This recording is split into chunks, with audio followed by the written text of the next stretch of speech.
Bom dia. Deus te abençoe. Que hoje o céu se abra sobre sua vida e derrame bênção sem medida. Que cada passo seu seja guiado pela mão de Deus. Que você sinta paz, mesmo em meio às batalhas. Que a esperança floresça em seu coração como o sol que nasce a cada manhã.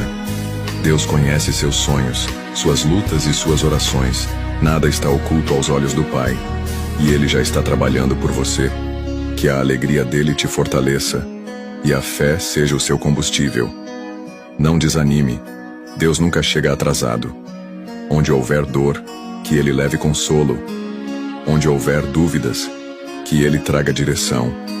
Onde houver medo, que Ele te cubra com sua coragem.